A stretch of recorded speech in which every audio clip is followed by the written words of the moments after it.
Good morning students.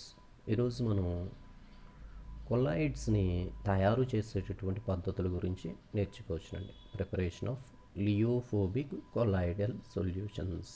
ఈరోజు మనం ప్రధానంగా లియోఫోబిక్ కొలాయిడల్ సొల్యూషన్స్ని తయారు చేసేటటువంటి పద్ధతుల గురించి నేర్చుకోవచ్చును. అసలు కొలాయిడ్ సొల్యూషన్స్ని ఏ విధంగా నిర్వచిస్తున్నామండి? సొల్యూషన్లో ఉన్నటువంటి సొల్యూట్ పార్టికల్స్ యొక్క సైజ్ అనేది 2000 యాంగస్ట్రామ్ యూనిట్స్ కంటే తక్కువగా ఉన్నట్లయితే అటువంటి సొల్యూషన్స్ని మనం కొలాయిడల్ సొల్యూషన్స్గా డిఫైన్ చేయడం జరుగుతుంది. సొల్యూషన్లో ఉన్నటువంటి సొల్యూట్ పార్టికల్స్ యొక్క సైజ్ అనేది 2000 యాంగస్ట్రామ్ యూనిట్స్ కంటే తక్కువగా ఉన్నట్లయితే అటువంటి సొల్యూషన్స్నేనండి మనం కొలాయిడల్ సొల్యూషన్స్గా నిర్వచించటం అనేది జరుగుతూ ఉంటుంది. ఈ కొలాయిడల్ సొల్యూషన్స్ను ప్రధానంగా లియోఫిలిక్ కొలాయిడల్ సొల్యూషన్స్ గాను లియోఫోబిక్ కొలాయిడల్ సొల్యూషన్స్ గాను క్లాసిఫికేషన్ చేయడం జరుగుతుంది. ఈ కొలాయిడల్ సొల్యూషన్స్ను ప్రధానంగా లియోఫిలిక్ కొలాయిడల్ సొల్యూషన్స్ గాను మరియు లియోఫోబిక్ కొలాయిడల్ సొల్యూషన్స్ గాను వర్గీకరించడం అనేది జరుగుతూ ఉంటుంది. ఈ లియోఫిలిక్ కొలాయిడల్ సొల్యూషన్స్ని మనం చాలా సులభముగా తయారు చేసుకోవచ్చునండి. అయితే ఈ లియోఫోబిక్ కొలాయిడల్ సొల్యూషన్స్ని మనం అంత ఈజీగా తయారు చేయలేము. సో ఇక్కడ మనం ప్రధానంగానండి లియోఫోబిక్ కొలాయిడల్ సొల్యూషన్స్ని తయారు చేసేటటువంటి పద్ధతుల గురించి మనం ఈరోజు నేర్చుకోవచ్చును. ఈ లియోఫోబిక్ కొలాయిడల్ సొల్యూషన్స్ నుండి ప్రధానంగా మెకానికల్ డిస్పర్షన్ మెథడ్ ద్వారాను మరియు బ్రెడిక్స్ ఆర్క్ మెథడ్ ద్వారాను తయారు చేయడం అనేది జరుగుతూ ఉంటుంది. ఈ కొలాయిడల్ సొల్యూషన్స్ని లియోఫోబిక్ కొలాయిడల్ సొల్యూషన్స్ని ప్రధానంగా మెకానికల్ డిస్పర్షన్ మెథడ్ ద్వారాను మరియు బ్రెడిక్స్ ఆర్క్ మెథడ్ ద్వారాను తయారు చేయడం అనేది జరుగుతూ ఉంటుంది. ముందుగా ఈ మెకానికల్ డిస్పర్షన్ మెథడ్ గురించి నేర్చుకోవచ్చును. దీనిని యాంత్రిక విఘటన పద్ధతిగా కూడా పిలవడం జరుగుతూ ఉంటుంది. ఈ మెకానికల్ డిస్పర్షన్ మెథడ్లో నుండి ప్రధానంగా మనం సస్పెన్షన్స్ను తీసుకుని ఈ సస్పెన్షన్స్ నుంచి కొలాయిడల్ సొల్యూషన్స్ని తయారు చేయడం జరుగుతుంది.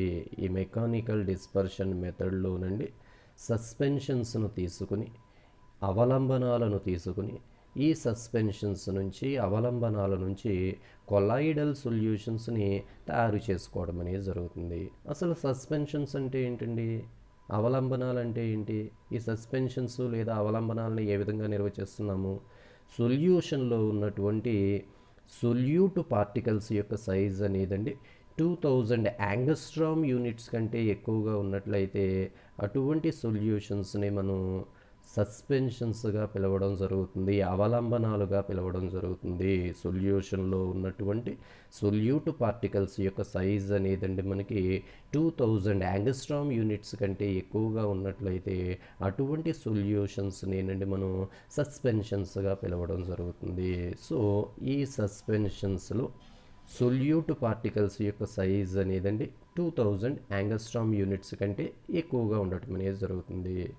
ఈ మెకానికల్ డిస్పర్షన్ మెథడ్లో నుండి మనం సస్పెన్షన్స్ని తీసుకుని ఆ సస్పెన్షన్స్లో ఉన్నటువంటి సొల్యూట్ పార్టికల్స్ యొక్క సైజ్ నుండి 2000 యాంగస్ట్రామ్ యూనిట్స్ కంటే తక్కువగా ఉండేటట్లు చేసి అప్పుడు ఆ సస్పెన్షన్స్ని మనం ఏ విధంగా మారుస్తాము అంటే కొలాయిడల్ సొల్యూషన్స్గా మార్చడం అనేది జరుగుతుంది. సొల్యూట్ పార్టికల్స్ యొక్క సైజు 2000 యాంగస్ట్రామ్ యూనిట్స్ కంటే ఎక్కువగా ఉంటే వాటిని సస్పెన్షన్స్ అంటున్నాం. ఆ సొల్యూట్ పార్టికల్స్ యొక్క సైజుని 2000 యాంగస్ట్రామ్ యూనిట్స్ కంటే తక్కువగా ఉండినట్లు మార్చినట్లయితే అప్పుడు ఆ సస్పెన్షన్స్ అనేవి ఆటోమేటిక్గా ఏ విధంగా మారిపోతాయి అంటే కొలాయిడల్ సొల్యూషన్స్గా మారిపోవటం అనేది జరుగుతూ ఉంటుంది. ఈ మెకానికల్ డిస్పర్షన్ మెథడ్లో నుండి మనకి 2 మెటల్ డిస్క్లు అనేవి ఒకదానికొకటి ఆపోజిట్ డైరెక్షన్లో ఈ మెకానికల్ డిస్పర్షన్ మెథడ్లో నుండి మనం కొలాయిడల్ మిల్ అనేటటువంటి ఒక పరికరాన్ని తీసుకోవడం జరుగుతుందండి. ఈ మెకానికల్ డిస్పర్షన్ మెథడ్లో కొలాయిడల్ మిల్ అనేటటువంటి ఒక పరికరాన్ని తీసుకోవడం జరుగుతుంది. ఈ కొలాయిడల్ మిల్ అనేటటువంటి పరికరంలో రెండు మెటల్ డిస్కులు అనేవండి ఒకదానికొకటి ఆపోజిట్ డైరెక్షన్లో 1 నిమిషానికి 700 సార్లు రొటేట్ అవ్వటం అనేది జరుగుతూ ఉంటుంది. రెండు మెటల్ డిస్కులు అనేవి ఒకదానికొకటి ఆపోజిట్ డైరెక్షన్లో నుండి నిమిషానికి 700 సార్లు హై స్పీడ్ తోటి మనకి రొటేట్ కావటం అనేది జరుగుతూ ఉంటుంది. అలాగే ఈ రెండు మెటల్ డిస్క్లకి మధ్య గ్యాప్ అనేదండి, ఈ రెండు మెటల్ డిస్క్లకి మధ్య గ్యాప్ అనేదండి మనకి 10 to 2000 యాంగస్ట్రామ్ యూనిట్స్గా ఉండేటట్లుగా మనం ఈ మెటల్ డిస్క్ని అడ్జస్ట్మెంట్ చేసుకోవడం జరుగుతుంది.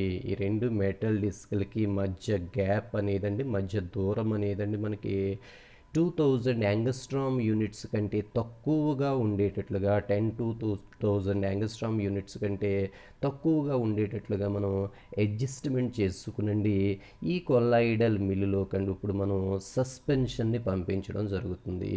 ఈ సస్పెన్షన్లో ఉండేటటువంటి సొల్యూట్ పార్టికల్స్ యొక్క సైజ్ అనేదండి 2000 యాంగస్ట్రామ్ యూనిట్స్ కంటే ఎక్కువగా ఉండటం అనేది జరుగుతుంది. ఈ సస్పెన్షన్స్లో ఉండేటటువంటి సొల్యూట్ పార్టికల్స్ యొక్క సైజ్ అనేది 2000 యాంగస్ట్రామ్ యూనిట్స్ కంటే ఎక్కువగా ఉంటుంది. ఇప్పుడు ఈ సస్పెన్షన్ని మనం కొలాయిడల్ మిల్లులోకి పంపించి ఈ మిల్లును మనం ఆన్ చేసినప్పుడు ఈ మెటల్ డిస్క్లు అనేవి హై స్పీడ్తో ఒకదానికొకటి ఆపోజిట్ డైరెక్షన్లో నిమిషానికి 700 సార్లు రొటేట్ అవ్వటం కారణంగా ఈ సొల్యూట్ పార్టికల్స్ అనేవి సస్పెన్షన్స్లో ఉండేటటువంటి సొల్యూట్ పార్టికల్స్ యొక్క సైజ్ అనేదండి మనకి 2000 యాంగస్ట్రామ్ యూనిట్స్ కంటే తగ్గిపోయి అవి ఆ సస్పెన్షన్ అనేది మనకి ఏ విధంగా మారుతుంది అంటే కొలాయిడల్ సొల్యూషన్గా మారుతుంది, సోల్గా మారటం అనేది జరుగుతూ ఉంటుంది. సో ఈ మెకానికల్ డిస్పర్షన్ మెథడ్లో నుండి కొలాయిడల్ మిల్ అనేటటువంటి ఒక పరికరాన్ని తీసుకోవడం జరుగుతూ ఉంటుంది. ఈ కొలాయిడల్ మిల్లులో నుండి మనకి రెండు మెటల్ డిస్క్లు అనేవండి ఒకదానికొకటి ఆపోజిట్ డైరెక్షన్లో నిమిషానికి 700 సార్లు మనకి రొటేట్ కావటం అనేది జరుగుతూ ఉంటుందండి. ఈ కొలాయిడల్ మిల్లులోకి మనం సస్పెన్షన్ని పంపించండి. ఆ సస్పెన్షన్ని మనం ఏ విధంగా కన్వర్ట్ చేసుకుంటాము అంటేనండి సోల్ కింద కన్వర్ట్ చేయడం జరుగుతూ ఉంటుంది. కొలాయిడల్ సొల్యూషన్ కింద మనం కన్వర్ట్ చేయటం అనేది జరుగుతూ ఉంటుంది. అలాగే ఈ మెటల్ డిస్క్ల మధ్య దూరం అనేదండి, ఈ కొలాయిడల్ మిల్లులో ఉండేటటువంటి మెటల్ డిస్క్ల మధ్య దూరం అనేదండి మనకి 10 to 2000 యాంగస్ట్రామ్ యూనిట్స్ ఉండేటట్లుగా మనం ఆ మెటల్ డిస్క్ని అడ్జస్ట్ చేసుకోవటం అనేది జరుగుతూ ఉంటుంది. సో ఇప్పుడు ఈ కొలాయిడల్ మిల్లులోకండి మనం సస్పెన్షన్ని పంపిస్తున్నాము. ఈ సస్పెన్షన్ అంటే ఇందులో ఉండేటటువంటి సొల్యూట్ పార్టికల్స్ యొక్క సైజ్ అనేది 2000 యాంగస్ట్రామ్ యూనిట్స్ కంటే ఎక్కువగా ఉంటుంది. సస్పెన్షన్ పంపించి ఈ మిల్లును ఆన్ చేసినప్పుడు అండి ఈ మిల్లులో ఉండేటటువంటి మెటల్ డిస్క్లు అనేవంటి హై స్పీడ్తో రొటేట్ అవ్వటం కారణంగా ఆ సస్పెన్షన్లో ఉండేటటువంటి సొల్యూట్ పార్టికల్ యొక్క సైజ్ అనేది 2000 యాంగస్ట్రామ్ యూనిట్స్ కంటే తగ్గిపోతుంది. సో సొల్యూట్ పార్టికల్స్ యొక్క సైజ్ అనేది 2000 యాంగస్ట్రామ్ యూనిట్స్ కంటే తగ్గిపోయింది అంటే ఆ సస్పెన్షన్ అనేది ఆటోమేటిక్గా మనకి ఏ విధంగా కన్వర్ట్ అయిందండి, కొలాయిడల్ సొల్యూషన్ కింద కన్వర్ట్ అయింది, అంటే సోల్ కింద కన్వర్ట్ అయింది. సో ఈ మాదిరిగానండి మనం మెకానికల్ డిస్పర్షన్ మెథడ్లోనండి సస్పెన్షన్ని తీసుకునండి, అవలంబనాలను తీసుకునండి ఈ సస్పెన్షన్స్ లేదా అవలంబనాల నుంచి మనం కొలాయిడల్ సొల్యూషన్స్ని లేదా సోల్స్ని తయారు చేయటం అనేది జరుగుతూ ఉంటుంది. ఓకే స్టూడెంట్స్, నెక్స్ట్ మెథడ్ అండి బ్రెడిక్స్ ఆర్క్ మెథడ్. ఈ కొలాయిడల్ సొల్యూషన్స్ని ఈ సోల్స్ని తయారు చేయడానికి మనం ఉపయోగించేటటువంటి రెండవ పద్ధతి అండి బ్రెడిక్స్ ఆర్క్ మెథడ్. ఈ బ్రెడిక్స్ ఆర్క్ మెథడ్లోనండి ప్రధానంగానండి మనం మెటల్ కొలాయిడల్ సొల్యూషన్స్ని ప్లాటినము, సిల్వరు, కాపరు, గోల్డ్ వంటి మెటల్ కొలాయిడల్ సొల్యూషన్స్ని తయారు చేయడానికి ఈ మెథడ్ని, ఈ బ్రెడిక్ ఆర్క్ మెథడ్ని ఉపయోగించడం అనేది జరుగుతూ ఉంటుంది. ఈ బ్రెడిక్ ఆర్క్ మెథడ్లోనండి ప్రధానంగానండి మనం మెటల్ కొలాయిడల్ సొల్యూషన్స్ని ప్లాటినము, సిల్వరు, గోల్డ్, కాపర్ వంటి మెటల్ కొలాయిడల్ సొల్యూషన్స్ని తయారు చేసుకోవడం అనేది జరుగుతూ ఉంటుందండి. ఈ బ్రెడిక్ ఆర్క్ మెథడ్లోనండి మనం ఒక స్మాల్ బీకర్ని తీసుకుంటాము. ఈ బ్రెడిక్ సార్క్ మెథడ్లోనండి మనం ఒక స్మాల్ బీకర్ని తీసుకోవడం జరుగుతూ ఉంటుందండి. ఈ బీకర్లోకి మనం డిస్పర్షన్ మీడియంగా అంటే సాల్వెంట్గానండి వాటర్ని తీసుకుంటామండి. ఈ బీకర్లోకి డిస్పర్షన్ మీడియంగా అంటే సాల్వెంట్గా మనం వాటర్ని తీసుకునండి దీనిలో మనం రెండు మెటల్ ఎలక్ట్రోడ్స్ నుండి ఉంచి ఆ రెండు మెటల్ ఎలక్ట్రోడ్స్కి మధ్యలోనండి ఏ మెటల్ యొక్క కొలాయిడల్ సొల్యూషన్ అయితే మనం తయారు చేయాలనుకుంటున్నామో ఆ మెటల్ తీగను కనెక్ట్ చేయటం అనేది జరుగుతూ ఉంటుంది. ఓకే, ఈ బ్రెడిక్ సార్క్ మెథడ్లో ఒక స్మాల్ బీకర్ని తీసుకుంటున్నామండి. ఆ బీకర్లోకి డిస్పర్షన్ మీడియంగా అంటే సాల్వెంట్గా వాటర్ని తీసుకుని దానికి కొద్ది పరిమాణంలో KOHని కలపటం అనేది జరుగుతుంది. ఈ KOH యొక్క ఉపయోగం ఏంటి అంటే మనం తయారు చేస్తున్నటువంటి కొలాయిడల్ సొల్యూషన్ని స్టెబిలైజ్ చేయడానికి స్థిరపరచడం కోసం ఈ KOH అనేది ఉపయోగపడుతూ ఉంటుంది. మనం ప్రిపేర్ చేస్తున్నటువంటి కొలాయిడల్ సొల్యూషన్, మనం తయారు చేస్తున్నటువంటి కొలాయిడల్ ద్రావణాన్ని స్థిరపరచడం కోసము KOHని కలపడం అనేది జరుగుతూ ఉంటుంది. సో ఈ డిస్పర్షన్ మీడియంగా ఇక్కడ మనం వాటర్ని తీసుకుంటున్నామండి. ఈ వాటర్లోకి మనం రెండు మెటల్ ఎలక్ట్రోడ్స్ని ఉంచి ఈ రెండు మెటల్ ఎలక్ట్రోడ్స్లో ఒకటేమో యానోడ్ కింద యాక్ట్ చేస్తూ ఉంటుందండి, రెండోదేమో క్యాథోడ్ కింద యాక్ట్ చేస్తూ ఉంటుంది. ఈ రెండు మెటల్ ఎలక్ట్రోడ్లకి మధ్యలోనండి మనం ఏ మెటల్ యొక్క కొలాయిడల్ సొల్యూషన్ అయితే మనం తయారు చేయాలనుకుంటున్నామో, ఉదాహరణకి ప్లాటినం మెటల్ యొక్క కొలాయిడల్ సొల్యూషన్ కానీ తయారు చేయాలనుకుంటే ఆ ప్లాటినం తీగని ఈ రెండు మెటల్ ఎలక్ట్రోడ్లకి మధ్యలో కనెక్ట్ చేయటం అనేది జరుగుతూ ఉంటుంది. అలా కాకుండా గోల్డ్ కొలాయిడల్ సొల్యూషన్ కానీ తయారు చేయాలనుకుంటే ఆ గోల్డ్ తీగనండి ఆ రెండు ఎలక్ట్రోడ్స్కి మధ్యలో కనెక్ట్ చేయటం అనేది జరుగుతూ ఉంటుంది. సో ఇప్పుడు ఈ బీకర్ని అంతటినండి ఫ్రీజింగ్ మిక్చర్ ఉన్నటువంటి ఐస్ ప్లస్ సాల్ట్ మిక్చర్నేనండి మనం ఫ్రీజింగ్ మిక్చర్గా పిలవటం జరుగుతూ ఉంటుందండి. ఫ్రీజింగ్ మిక్చర్ ఉన్నటువంటి వేరొక పెద్ద బీకర్లో ఉంచటం అనేది జరుగుతుంది. ఫ్రీజింగ్ మిక్చర్ అంటే ఐస్ మరియు సాల్ట్ యొక్క మిక్చర్ని మనం ఏమని పిలుస్తాము అంటే ఫ్రీజింగ్ మిక్చర్గా పిలవటం జరుగుతూ ఉంటుంది. సో ఫ్రీజింగ్ మిక్చర్లో ఉంచండి. ఇప్పుడు ఈ రెండు మెటల్ ఎలక్ట్రోడ్స్ని బ్యాటరీకి కనెక్ట్ చేసి ఈ రెండు మెటల్ ఎలక్ట్రోడ్స్ని బ్యాటరీకి కనెక్ట్ చేసి బ్యాటరీ ద్వారానండి మనం అధిక పరిమాణంలో విద్యుత్తుని పంపించినప్పుడండి ఇక్కడ మనకి ఎలక్ట్రిక్ ఆర్క్ అనేది ప్రొడ్యూస్ అవుతుంది. ఈ రెండు మెటల్ ఎలక్ట్రోడ్స్కి మధ్యలోనండి మనకి ఎలక్ట్రిక్ ఆర్క్ అనేది ప్రొడ్యూస్ అవుతూ ఉంటుంది. ఈ ప్రొడ్యూస్ అయినటువంటి ఎలక్ట్రిక్ ఆర్క్కి ఉండేటటువంటి హై టెంపరేచర్ కారణంగా ఆ ఎలక్ట్రిక్ ఆర్క్ నుంచి రిలీజ్ అయ్యేటటువంటి హై టెంపరేచర్ అధిక ఉష్ణోగ్రత కారణంగానండి ఆ రెండు మెటల్ ఎలక్ట్రోడ్లకి మధ్యలో ఉన్నటువంటి మెటల్ తీగె అనేదండి మనకి వేపర్ కింద కన్వర్ట్ అవుతుంది. ఆ ఎలక్ట్రిక్ ఆర్క్ నుంచి రిలీజ్ అయ్యేటటువంటి అధిక ఉష్ణోగ్రత కారణంగా హై టెంపరేచర్ కారణంగానండి ఆ మెటల్ ఎలక్ట్రోడ్లకు మధ్యలో కనెక్ట్ చేసినటువంటి మెటల్ ఏదైతే ఉందో, లోహము ఏదైతే ఉందో ఆ లోహం అనేదండి మనకి వేపర్ కింద కన్వర్ట్ అవుతుంది. వేపర్ కింద కన్వర్ట్ అయ్యి అక్కడ మనం బీకర్లో ఏదైతే డిస్పర్షన్ మీడియంగా అంటే సాల్వెంట్గా వాటర్ను తీసుకుంటున్నామో అండి ఆ వాటర్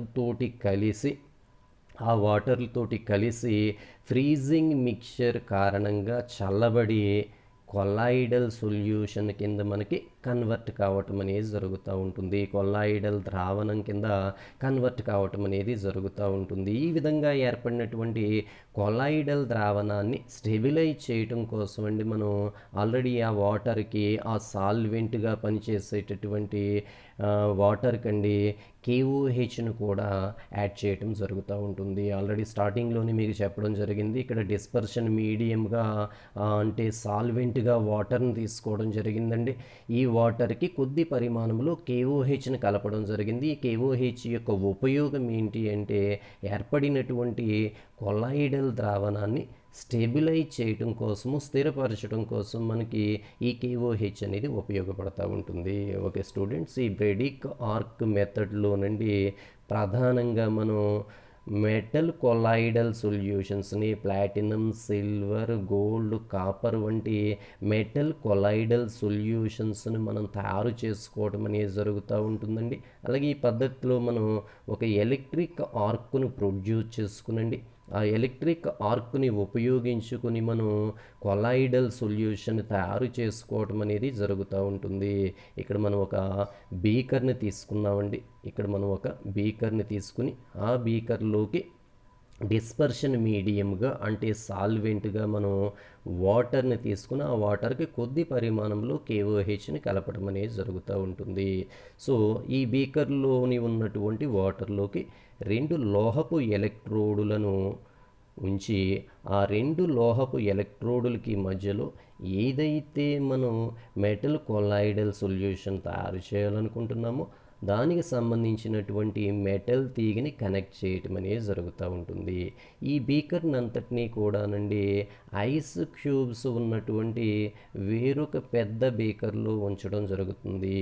ఈ మొత్తం పరికరాన్ని, ఈ స్మాల్ బీకర్ని ఐస్ క్యూబ్స్ ఉన్నటువంటి, ఇంకా ఖచ్చితంగా చెప్పాలి అంటే ఫ్రీజింగ్ మిక్చర్ ఉన్నటువంటి వేరొక పెద్ద బీకర్లో ఉంచడం జరుగుతుంది. ఫ్రీజింగ్ మిక్చర్ అంటే ఐస్ ప్లస్ సాల్ట్ యొక్క మిక్చర్ని మనం ఏమని పిలుస్తాము అంటే ఫ్రీజింగ్ మిక్చర్గా మనం పిలవటం అనేది జరుగుతూ ఉంటుంది. సో ఇప్పుడు ఈ మెటల్ ఎలక్ట్రోడ్స్ నండి బ్యాటరీకి కనెక్ట్ చేసి బ్యాటరీ ద్వారా మనం అధిక పరిమాణంలో విద్యుత్తుని పంపించినప్పుడు అండి ఈ 2 లోహపు తీగలకి మధ్యలో, ఈ 2 మెటల్ ఎలక్ట్రోడ్స్కి మధ్యలో ఎలక్ట్రిక్ ఆర్క్ అనేది విద్యుత్తు చాపం అనేది మనకి ప్రొడ్యూస్ అవుతూ ఉంటుందండి. ఆ ఎలక్ట్రిక్ ఆర్క్ లేదా విద్యుత్తు చాపము నుంచి రిలీజ్ అయ్యేటటువంటి అధిక ఉష్ణోగ్రత కారణంగా, హై టెంపరేచర్ కారణంగా ఆ మెటల్ ఎలక్ట్రోడ్స్కి మధ్యలో కనెక్ట్ చేసినటువంటి మెటల్ తీగ అనేదండి వేపర్ స్టేట్లో కన్వర్ట్ అవుతుంది, వాయు స్థితిలోకి కన్వర్ట్ అవుతుంది. మెటల్ అనేదండి మనకి వేపర్ స్టేట్లో కన్వర్ట్ అవుతుందండి. ఆ వేపర్ అనేదండి ఫ్రీజింగ్ మిక్చర్ యొక్క చల్లదనానికి కండెన్స్ అయ్యి అంటే ద్రవీకరించబడి ఆ బీకర్లో ఉన్నటువంటి వాటర్ తోటి కలిసి అండి మనకి కొలాయిడల్ సొల్యూషన్ని ఏర్పరుస్తూ ఉంటుంది. ఏర్పడినటువంటి కొలాయిడల్ సొల్యూషన్ని స్టెబిలైజ్ చేయడం కోసం ఆల్రెడీ మనం ఆ వాటర్కి KOHని కలపడం అనేది జరిగింది. సో ఈ విధంగానండి మనం బ్రెడిక్స్ ఆర్క్ మెథడ్లో నుండి మెటల్ కొలాయిడల్ సొల్యూషన్ని తయారు చేసుకోవడం అనేది జరుగుతూ ఉంటుంది. ఓకే స్టూడెంట్స్, ఈ కొలాయిడల్ సొల్యూషన్స్ని ప్రధానంగా మెకానికల్ డిస్పర్షన్ మెథడ్ ద్వారాను అలాగే బ్రెడిక్స్ ఆర్క్ మెథడ్ ద్వారాను తయారు చేయటం అనేది జరుగుతుంది.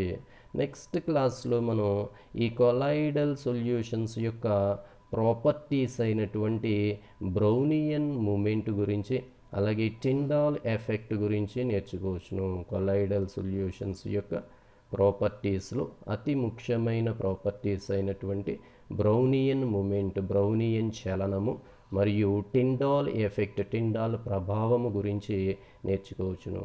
Okay students, thank you.